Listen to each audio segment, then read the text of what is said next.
et bon à dire. Soyez les bienvenus dans votre magazine qui reçoit aujourd'hui une personnalité, un professeur d'université, un acteur politique aussi. Il est au cœur de l'actualité à cause de ses points de vue. Ses points de vue sur une question qui défraie la chronique. Professeur André Mbata, bienvenue. Bonjour, bonsoir. Tout dépend de l'heure à laquelle on nous reçoit. Alors, acceptez-vous de nous dire la vérité, toute la vérité et rien que la vérité? Il n'y a pas de problème, j'ai toujours dit la vérité. On commence par cette question qui est sur toutes les lèvres aujourd'hui par rapport à l'ancien président de la République, Joseph Kabila Kabange. Sa famille politique, parlons de son parti, le PPRD, qui est un des partenaires du CACH, le regroupement politique du président Félix Tshisekedi. Le secrétaire permanent affirmait que Joseph Kabila avait la possibilité de revenir aux affaires, d'être encore candidat, parce que la Constitution ne l'empêche pas en tout cas de le faire. Et vous, vous dites non, Joseph Kabila ne peut plus être candidat président. Pourquoi dites-vous cela? Bon, je vais répondre à la question, mais je crois que vous recevez d'abord un professeur. Je crois que vous devez avoir lu un roman assez intéressant d'un auteur nigérian, Chinua Achebe. Chinua Achebe a écrit un livre important intitulé The Antilles of the Savannah, les royaumes de la savane. Ce qui est important, c'est que l'auteur nigérian dans ce roman essaie de démontrer que les termitières dans les savanes, c'est comme des mastodontes, c'est comme des pyramides. Mais vous voyez, ces pyramides sont construites par des petits insectes qu'on appelle les soldats. Je crois que vous avez déjà vu ces soldats-là. Ils tournent, c'est avec un peu de salive qu'ils constituent les termitières, ces monuments que nous voyons dans les savanes au Katanga et même dans le Bandundu et au Kasaï et dans plusieurs régions du pays. C'est pour dire quoi? Chinua Achebe, la leçon qu'il voulait tirer de ce roman est que les dictateurs ne sont jamais nés. Ils sont faits par les courtisans. Ceux-là qui viennent tous les jours vous dire, messieurs, vous êtes indispensables, vous êtes faits pour régner pour toujours, il n'y a que vous, c'est vous le génie. Donc les dictateurs ne sont pas nés. Ils sont faits par les courtisans, ce que moi j'appelle souvent les tambourinaires ou les turiféraires. Eh bien, pour revenir à votre question, je pourrais dire ceci, mais je suis étonné. Pourquoi est-ce qu'il y a un débat? Pourquoi est-ce qu'on veut faire revenir M. Kabila? C'était l'ancien président de la République. Il a dit à qui qu'il veut revenir. Voilà encore le travail des turiféraires, des tambourinaires et des flatteurs de tout acabit qu'on trouve dans son parti, le PPRD, le FCC, ou même dans certains rangs même de l'opposition. Pourquoi est-ce que M. Kabila veut revenir? Moi, je ne vois pas qu'il y a de débat. C'est un ancien président de la République. Il est ancien, comme le mot l'indique. Et vous savez, lorsqu'on parle de cette matière, il y a plusieurs textes auxquels on peut se référer. Il y a d'abord la Constitution de la République. Vous avez l'article 104 et l'avant-dernier alinéa qui vous dit que les anciens présidents de la République élus sont des droits sénateurs à vie. Mais on est allé plus loin. Il y a également la loi portant statut des anciens présidents de la République.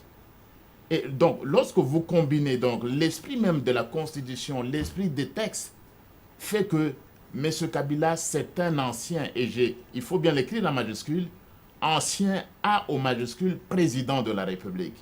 Ancien, c'est-à-dire, il ne reviendra pas. Il ne faut pas rêver. M. Kabila ne reviendra plus comme président de la République, mais par contre, nous allons l'avoir comme sénateur à vie. C'est ce que j'ai dit. Donc, les amis, ça fait mal. Je crois que la personne qui doit se plaindre le plus, c'est M. Kabila lui-même. Il a été pendant 18 ans au pouvoir. Il a eu des gens.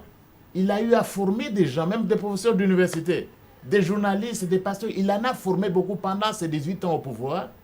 Mais alors, c'est comme il s'est plaigné lui-même.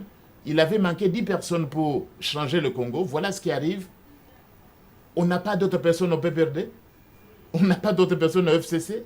Et on commence le débat. M. Chadari, le même, qui était candidat président de la République, le même, il s'est dit qu'il ne vaut rien. Il faut que M. Kabila revienne. Donc, ma réponse a été la suivante, et je vais y arriver, et peut-être progressivement. M. Kabila, c'est un ancien président de la République. Il ne faut pas rêver. Il faut un peu qu'on fasse au PPD, c'est un peu le slogan de l'UDPS, qui est partenaire, qui est dans la coalition. Mais il faut se prendre en charge. Les amis du PPRD doivent se prendre en charge. Tous ces professeurs d'université-là, il n'y a personne pour être candidat président de la République. Mais monsieur, M. Kabila s'est reposé. Il a droit à un repos. J'ai toujours dit qu'il y a une vie après la présidence. qu'on le laisse se reposer, Il qu'on a le encore laisse se l'âge. promener. Il a encore l'âge, il est jeune. Vous savez, nous, on a eu le temps de danser. De danser, tout ça, on connaît la musique, les concerts. Qu'on laisse M. Kabila, Joseph Kabila, tranquille. Il a le temps de se promener comme n'importe qui, même de danser. Et même de jouer de la vie, parce qu'on avait dit qu'il avait sacrifié sa jeunesse. Qu'on le laisse tranquille. Je plaide en réalité pour M. Joseph Kabila. Je plaide pour lui, qu'on le cesse de le déranger. Et il doit être l'homme le plus malheureux que pendant 18 ans, il n'ait formé que des gens qui ne font que le flatter pour lui dire tout va bien.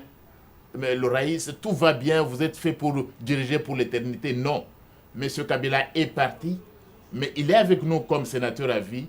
Il ne retournera plus comme président de la République. Mais lui-même, bien avant qu'il fasse la passation du pouvoir avec le président actuel Félix Tshisekedi, dans une interview accordée à nos confrères de la presse étrangère, à la question de savoir s'il pouvait revenir en 2023, il n'a pas exclu cette possibilité. Non, mais il voulait plaire à ce courtisan. Vous savez, ce jour-là, s'il disait je pars. Je crois que vous n'êtes pas né aujourd'hui. Vous avez beaucoup étudié, vous êtes un grand journaliste. Vous savez ce qui a tué Mobutu dans ce pays? 24 avril 1990. Le maréchal Mobutu va pleurer à l'Ancel. Vous connaissez la fameuse phrase. Comprenez mon émotion. Oui. Et qu'est-ce qui a précipité la mort de Mobutu? Le départ, plutôt la chute de Mobutu, c'est qu'il avait pris la meilleure décision. Il fallait partir. Son temps était terminé. Mais tous ces flatteurs du MPR parti sont allés lui dire, mais monsieur, le président fondateur maréchal, et nous là, nous devenons quoi? Et Mobutu était en train de faire une sorte de rétropédalage. Donc, ces propos-là il dit un au revoir, c'était en fait pour ne pas faire trop de mal à ces courtisans qui étaient perdus. Et d'ailleurs, vous parlez de lui, mais avant même avant les élections présidentielles, mais c'est lui-même, de sa propre main, qui promulgue la loi sur les anciens présidents de la République. C'est lui-même, M. Joseph Kabila. Et cette loi qui était faite pour lui d'ailleurs, qui n'était pas tout à fait impersonnelle, qui était faite à son image, parce qu'il fallait le protéger quand même, c'est lui-même qui la promulgue. Et il sait lui-même qu'il est, en promulguant cette loi, c'est moi le premier ancien président de la République. Donc vous n'allez pas faire un ancien qui revient, mais sinon ce serait appeler les morts. Vous allez appeler les morts dans l'au-delà pour qu'ils reviennent nous diriger. Non, il est parti, c'est un ancien, il a dit lui-même, il a promulgué la loi et la Constitution est claire.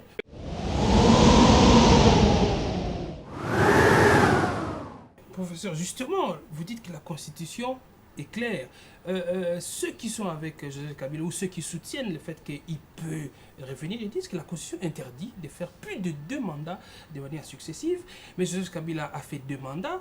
Il a arrêté, il y a un autre mandat qui entre, celui de Félix Tshisekedi, et il peut revenir. Il donne même l'exemple de la France, en disant, Sarkozy, évidemment, il avait fait un mandat, il était de droit membre du Conseil constitutionnel, mais il est revenu, il était encore candidat, bien qu'il avait échoué.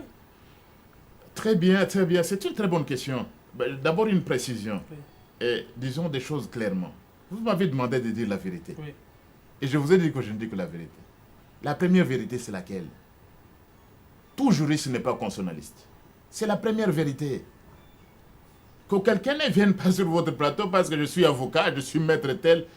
C'est une spécialisation, cher ami. Même les professeurs de droit. Vous avez la colline inspirée ici. L'université de Kinshasa, la plus grande université du pays. Où vous enseignez. Où j'enseigne. Mais on connaît qui est constitutionnaliste dans ce pays. Mais allez, tout le monde le sait. Qui est constitutionnaliste dans ce pays? Ce n'est pas parce que tu as un diplôme de licence en droit, tu deviens... Oh, voilà, moi je pense. Non, mais c'est quel pays on est? Même quand tu as un doctorat. Mais il y a des gens qui font le droit fiscal, le droit économique, le droit de la famille, même le droit pénal. Tu ne vas pas dire que tu es constitutionnaliste. Non, c'est une spécialisation. Et c'est un professeur d'université qui vous le dit. Tout professeur de la faculté de droit n'est pas constitutionnaliste. Tout professeur n'est pas constitutionnaliste. Mais un constitutionnaliste, c'est quelqu'un qui est dans le domaine. Tu n'as jamais publié un article en droit constitutionnel, tu vas te dire constitutionnaliste au Congo? Ou tu fais des postings sur le Twitter. Parce que maintenant, vous savez, avec les réseaux sociaux, tout le monde est présent sur le Twitter, le Facebook, le WhatsApp. Mais ce n'est pas parce que tu es habitué à envoyer actuellement dans les médias à passer des interviews que tu deviens constitutionnaliste. C'est une précision de taille. Tout le monde... Mais Tout le monde, cette prostitution en réalité, tout le monde n'est pas constitutionnaliste pour dire non, ceux qui sont avec. Mais moi, je sais quel constitutionnaliste. Mais du côté de Joseph Kabila, il n'y a pas beaucoup de constitutionnalistes. Évidemment, même si nous divergeons souvent, nous avons divergé. Je sais que dans ce cas-là, c'est le pauvre Bouchab. Il n'y a pas d'autre constitutionnaliste dans ce cas-là. Le plus grand constitutionnaliste de ce cas-là, c'est le professeur Bouchab, qui est mon aîné, et avec qui j'ai beaucoup de respect. Mais vous savez, même au ciel, Lucifer et l'ange Michel-Ange, même quand il se battait, il ne s'insultait pas. C'est aussi biblique, non? Oui. Même si on se bat avec lui, même si j'ai pu dire qu'il n'y avait pas de troisième mandat, et j'ai combattu le livre, et les idées dans le livre, entre la révision constitutionnelle et l'inanition de la nation, vous savez où on en est arrivé, j'ai toujours beaucoup de respect pour mon aîné. Mais c'est lui le plus grand constitutionnaliste de ce camp-là. Et quand Évariste Bouchab n'est pas sorti, quel autre constitutionnaliste dans ce camp-là? Vous en connaissez? Je n'en connais pas. La faculté de droit, vous voulez des constitutionnalistes? Vous pouvez appeler. Le professeur Sambou, c'est un constitutionnaliste. Le pauvre Jacques Ndolé, c'est un constitutionnaliste. Il enseigne, il a écrit, il a publié dans le domaine. Le pauvre Ngonanko, c'est aussi quelqu'un qui fait du droit constitutionnel. Et le pauvre Kamoko et d'autres. Mais en dehors de ça, qui sont constitutionnalistes dans ce pays? Ce pays a combien de constitutionnalistes? Il n'y en a pas 10. Donc quand vous dites ceux qui sont avec Joseph Kabila, mais ce sont des flatteurs, des gens qui font ce sont des guignols scientifiques. Non. Je dis en droit constitutionnel, M. Kabila ne va pas revenir. Et je ne fais pas de prophétie. Je vous dis qu'il ne reviendra pas. Pourquoi on doit faire des débats là où on n'en a pas? Il ne viendra pas, il ne sera plus, parce qu'il est sénateur à vie. Justement, ce statut de sénateur à vie, c'est là qu'il y a peut-être un problème. Voilà, et Comment je doit-on le rejoins votre comprendre? question, je n'ai pas compris, et je n'ai pas fini votre question. Oui. Vous avez dit, ceux qui sont avec Joseph Kabila disent, ce qui est interdit à l'article 220 alors, c'est 2 mandats successifs. Oui. Faux. C'est Plus 2 du tout. mandats. Oui. Le mot successif n'est pas là. Oui. Mais par contre, la successive va se trouver dans la constitution de la Russie. Ça se trouve là. C'est là que vous allez trouver une telle disposition. La constitution de la Russie, qui est interdit, c'est 2 mandats successifs. C'est la raison pour laquelle vous avez vu M. Vladimir Poutine et faire le jeu qu'il a pu faire avec Medvedev. Il n'a pas voulu faire plus de 2 mandats Oui, successifs. il est revenu parce que la constitution russe le permettait. Et vous parlez à quelqu'un qui a été... J'étais à Sun City. Moi, j'étais à Sun City. Moi, j'étais là quand on adoptait la constitution.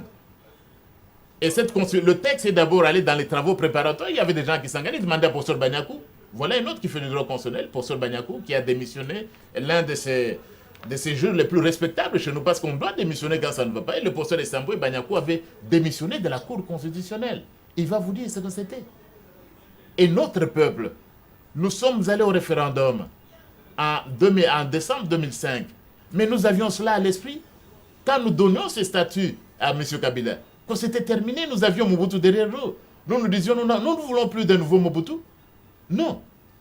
Voilà donc l'esprit dans lequel le mot successif n'est pas ici, il est en Russie. C'est pourquoi Vladimir Poutine est revenu. Vous parlez de la France. Oui.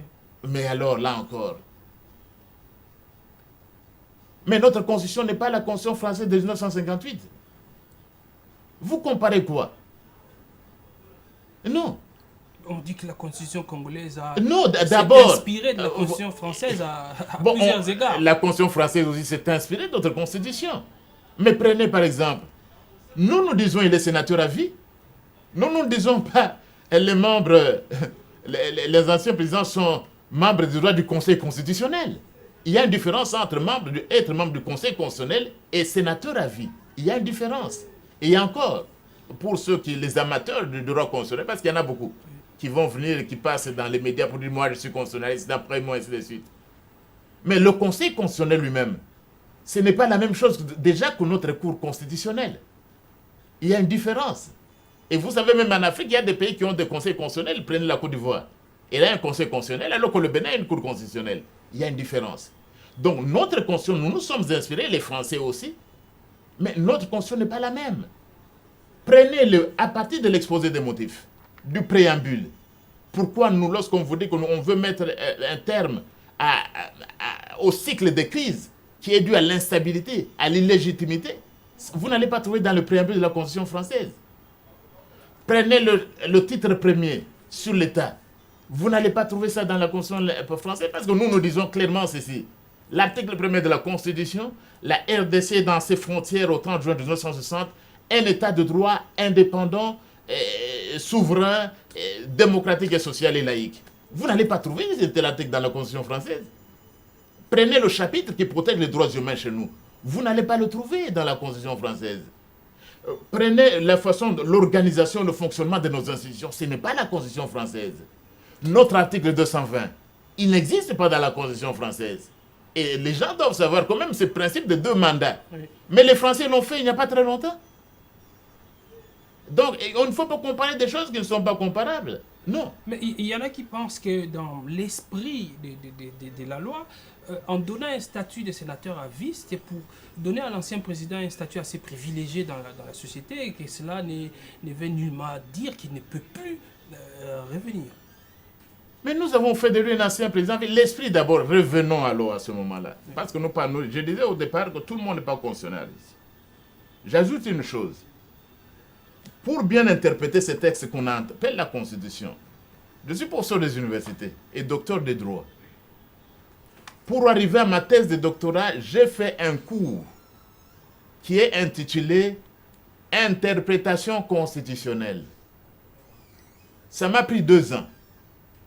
Parce que la Constitution ne doit pas s'interpréter de n'importe comment. Et dans les grandes universités américaines, canadiennes, australiennes, même allemandes, vous avez, c'est un enseignement obligatoire pour les constitutionnalistes. Un cours, interprétation constitutionnelle. On vous dit comment interpréter la Constitution. Mes chers amis, vous savez le problème, c'est qu'aucune université congolaise n'a ce cours-là. Ce qui fait que tous ceux qui ont été formés dans notre pays, y compris moi-même au départ, je n'ai jamais suivi ce cours-là. Tous les juges, les magistrats, les membres de la Cour constitutionnelle du Congo, ils interprètent comment? Ils n'ont jamais suivi ce cours-là. Tous ces gens qui viennent vous dire qu'ils n'ont jamais suivi ce cours-là. Vous dispensez où en Afrique du Sud seulement? Moi, je suis professeur invité, je suis professeur de recherche, oui. Dans le dernier rang de professeurs en Afrique du Sud. Et il faut être humble. Je suis aussi le premier professeur noir de droit public à l'Université d'Afrique du Sud. Et je ne suis pas sud-africain. Ce qui vous permet de savoir un peu la qualité de l'invité que vous avez. Et j'assiste régulièrement, moi, aux réunions des présidents des cours constitutionnelles d'Afrique. Et justement pour parler des méthodes, pour savoir comment les juges constitutionnels doivent interpréter, moi je donne un peu cette formation-là aussi, aux présidents, pas aux membres des cours, oui. Aux présidents des cours constitutionnels d'Afrique. Je suis professeur invité à l'université d'Addis Abeba en Éthiopie, qui est l'une des plus grandes universités. Donc j'enseigne dans des universités qui sont parmi les plus grandes universités du continent. Ce n'est pas pour minimiser la nôtre. Évidemment, nous faisons le travail que nous devons faire. Mais aucune université du Congo n'est parmi les 200 premières. Ce qui fait que même les débats, ça devient assez compliqué. Donc, voilà donc, il faut apprendre cela. Faute d'avoir appris cet enseignement-là, et j'insiste beaucoup à la faculté de droit de l'UNIKIL pour qu'on institue cet enseignement-là. Parce que faute de cela, on se limite à des méthodes dépassées, certaines méthodes archaïques d'interprétation de la Constitution. Je vais vous dire quelle méthode. La première méthode archaïque, c'est quoi? C'est la méthode grammaticale. De voilà, mais où est cet article-là? Voilà comment le juge congolais, quand il n'a pas suivi ces cours-là. Mais ce n'est pas dit. Ça devait être dit clairement. Il n'y a aucun article qui empêche, c'est ça. C'est une méthode dépassée. Les méthodes modernes sont ce que l'on appelle les méthodes téléologiques. On interprète la Constitution en vertu, en fonction de l'objectif visé par le constituant. Or, l'objectif visé par le constituant chez nous, c'est quoi? Un état de droit démocratique, social et laïque. Et la Constitution, ce n'est pas un article. C'est une méthode holistique. C'est lié. Toutes les constitutions du monde et la nôtre, ça commence par quoi? Le préambule, nous, peuple congolais. C'est le premier mot. Nous, peuple congolais. Du premier article jusqu'au dernier, ces articles sont liés. Il y a un esprit de la Constitution qui circule. Et revenons maintenant à l'essentiel ici. Nous, lorsque nous sommes allés au référendum, et lorsqu'on a débattu de ce texte au Parlement, nous ne voulions plus d'un président qui revienne après. C'est pourquoi le mot successif qui existe chez les Russes. Mais nous savions déjà que le Russe savait qu'on ne pouvait pas revenir après des mandats successifs. Nous le savions. Et nous l'avons exclu. Nous l'avons exclu. Le peuple congolais, en adoptant cette constitution à 85%, nous savions déjà la constitution russe, que ces 2 mandats successifs, on dit enlevés successifs. Voilà comment, parce qu'on n'interprète pas la constitution, on tombe comme du ciel, comme un étudiant, tu attrapes, tu viens de finir, peut-être, quand on a adopté la constitution, il y a des gens qui n'étaient même pas à l'université. Nous sommes en 2005. Oui. Quand ce débat commence, il y a même des gens qui n'étaient pas nés. Des gens qui n'étaient même jamais entrés à l'école secondaire et qui peuvent venir aujourd'hui, mais il n'y a pas un article parce qu'ils ne comprennent rien. Ils ne peuvent rien comprendre. Donc nous disons, en adoptant ce texte, il était clair qu'on ne reviendrait pas. Et M. Kabila lui-même le sait. Et nous parlons des anciens présidents. Quand tu es ancien, tu es ancien. Tu es un ex, tu ne peux plus revenir. Oui, et là, justement, oui. Tu ne peux plus revenir. Je reste sur la constitution, mais je pouvais m'aller en français facile. Mais mon cher ami, quand on est sénateur à vie, ça se limite quand? Ce n'est pas un sénateur ordinaire. Vous savez, les autres sénateurs, lorsque vous lisez l'article 104, chaque sénateur représente sa province, n'est-ce pas? Oui. M. Kabila représente quelle province? Même si les gens, les flatteurs, vous pouvez nous dire qu'ils représentent le Katanga. Mais le Katanga, combien de provinces aujourd'hui? Il représente le Lolaba, l'Omami, et il représente la province du Tanganyika. Non. Sa circonscription, c'est le pays. C'est le pays. Tout sénateur est élu avec 2 suppléants. Qui sont les suppléants? Chadel, M. Chadel peut nous dire qu'il est le suppléant de M. Kabila. Il n'a pas de suppléant. Tout sénateur a 2 suppléants, M. Kabila n'en a pas. C'est un statut particulier. C'est un sénateur assez spécial. Spécial, il est à vie. Et bien, les questions qu'on pose dans les débats, on peut répondre une fois pour toutes. Est-ce qu'il peut suspendre? Est-ce qu'il peut arrêter? Il peut renoncer à ces droits-là d'être sénateur à vie. Est-ce une obligation pour lui jusqu'à la fin de ses jours? Il ne peut être que sénateur. mais comment? D'abord, il a dit à qui qu'il se plaignait? Mais c'est très grave. Dire qu'il peut revenir, c'est très grave. Parce que vous voyez, dans l'article 104, on vous dit ceci. Les anciens présidents de la République, comme votre émission a été suivie dans le monde, et moi-même je vous suis régulièrement quand je suis à l'étranger, les anciens présidents de la République élus sont de droit sénateurs à vie. L'attribut, c'est les sénateurs à vie, n'est-ce pas? Oui. Et le sujet, c'est les anciens présidents de la République. C'est-à-dire, pour être sénateur à vie, il faut être un ancien président de la République élu. Bon, parce que vous m'avez demandé de dire la vérité, vous-même aussi, vous posez des questions dans la vérité. Dites-moi, M. Kabila, est-ce qu'il peut être renoncé d'être un ancien président de la République élu? Qu'on réfléchisse un peu. Oui. Parce que pour être sénateur à vie, il faut être un ancien président élu. Est-ce que M. Kabila peut renoncer d'être un ancien président de la République élu? On dit qu'il peut renoncer au droit que les statuts d'ancien président élu lui donnent.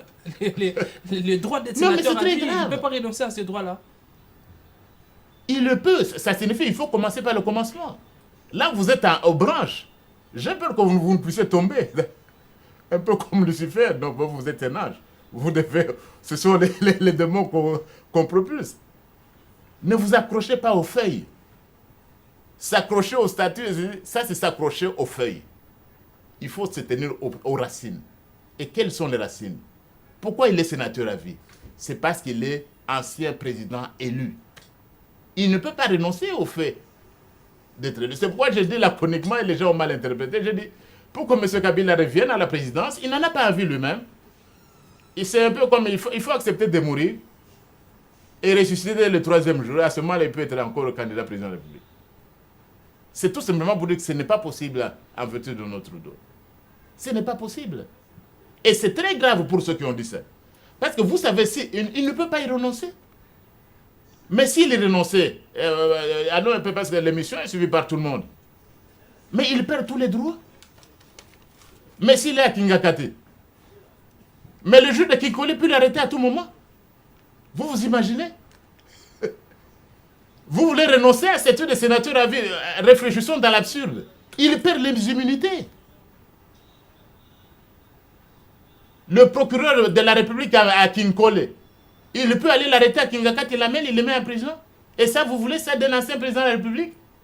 Dites-moi bien, qu'on se regarde tout droit dans les yeux. Ceux qui sont... Ils veulent ça, que demain, le jour de King Cole, le procureur envoie un substitut aller m'arrêter M. Kabila parce qu'il n'a plus rien.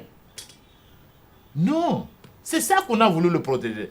Les gens qui disent ça sont en train de faire terriblement du mal à M. Kabila. Mais il devient accessible à tout, il devient un citoyen ordinaire. Il ne peut pas être jugé à la Cour de cassation, non. On le juge au tribunal de paix.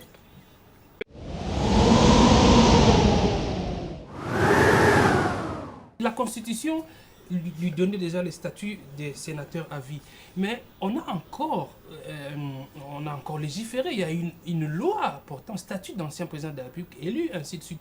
Mais est-ce que ce n'était pas pour qu'au-delà du fait qu'il soit sénateur à vie, c'est qu'il lui était reconnu par la Constitution, mais la loi est venue ajouter d'autres avantages aux anciens présidents de la République? Vous savez, j'étais sur le point de déposer une proposition de loi portant modification de cette loi. C'est quand j'étais en train de le faire que le pauvre Ndjoli, Jacques Ndjoli me disait qu'il allait déposer demain.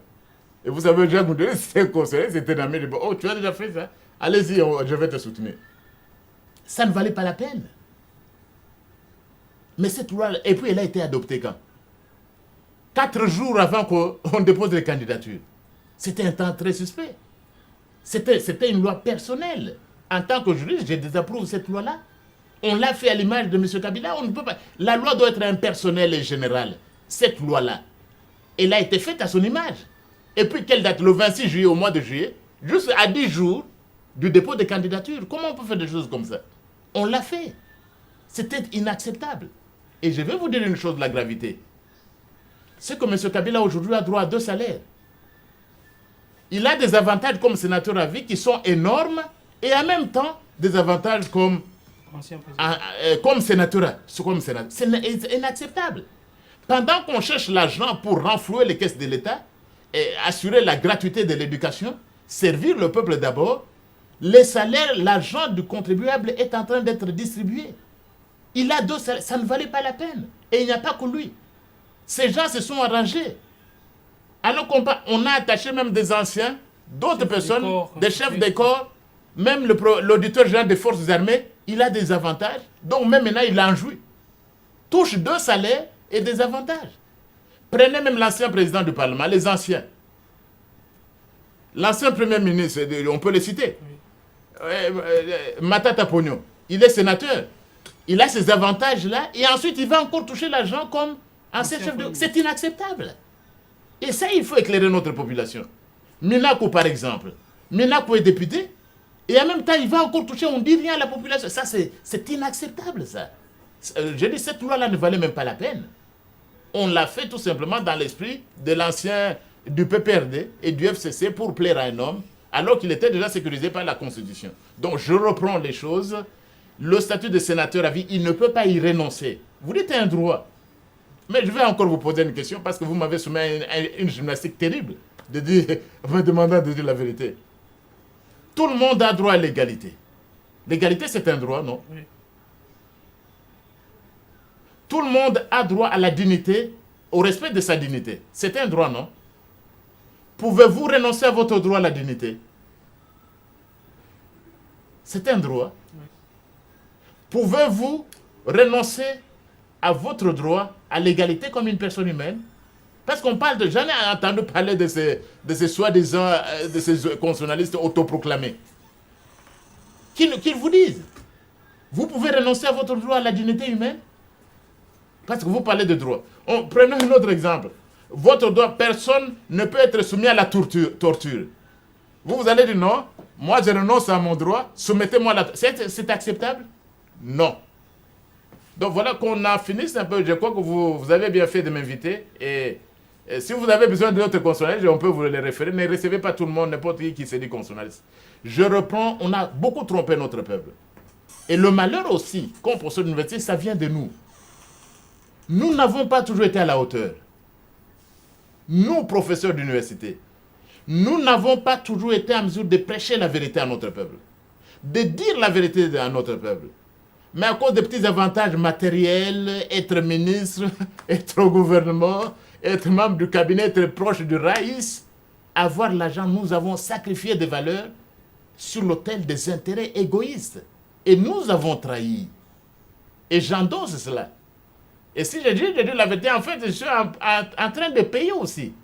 En tant que collectif, en tant que groupe, nous avons failli devant notre peuple. Et même dans ce débat, vous allez trouver des professeurs qui disent, bon, pour moi, il peut revenir. Mais tu as étudié le droit où? Le droit constitutionnel où? Demandez-leur. Monsieur, tu interviews maintenant le droit constitutionnel, tu as déjà publié quoi? Lorsque vous prenez l'âge, vous quittez le Kinshasa, vous quittez Ngaba, qui vous connaît comme constitutionnaliste? Mais le professeur Mbata, c'est un constitutionnaliste reconnu et vous pouvez vérifier les publications scientifiques. Je n'ai pas besoin de ça. Donc nous avons trahi, et ce n'y a pas que nous, mais les journalistes aussi que vous êtes. Et les pasteurs. En fait, nous devons présenter meilleur culpa par notre peuple. Nous n'avons pas toujours été à la page. Nous n'avons toujours été fait ce que notre peuple attendait de nous, c'est-à-dire être la lumière dans les ténèbres. Comme tout le monde aime l'argent, tout le monde aime les postes ministériels. Et même quand je dis, mais le peuple cherche quoi? Je n'ai plus besoin de rien. J'ai déjà dit à plusieurs reprises. Lorsque j'ai dit que M. Kabila n'avait pas droit à un troisième mandat, on voulait que je sois ministre, j'ai dit non, je ne peux pas travailler. Ne venez pas me chercher, s'il faut corrompre la science, ne venez pas me chercher, le pauvre Mbata n'est pas pour cela. Donc on doit dire la vérité, je reviens, M. Kabila qu'on le laisse tranquille, que le PPRD se prenne en charge. Mais il faut encore dire un mot sur le sénateur Ravi, parce que c'est la question principale pour cette première partie. Le sénateur Ravi n'appartient pas à un parti politique. Le sénateur Ravi n'appartient même pas à un regroupement politique. On est en train de tromper, d'essayer d'induire M. Kabila en erreur. Il n'appartient pas au PPRD. Pourquoi est-ce que je parle de lui? Les gens disent, mais non. Mais il nous appartient, non? C'est notre ancien président. C'est nous, peuple congolais, nous lui avons donné le statut de sénateur à vie, nous, peuple congolais.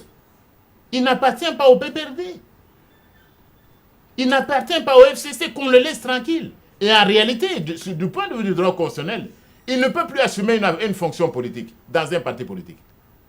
Non, mais il est président national du PPRD. Non, je n'ai pas vu le statut que le PPRD, je crois que les constitutionnels, il n'y a qu'un seul constitutionnaliste, c'est un ou deux. Les autres, ce sont des turiféraires.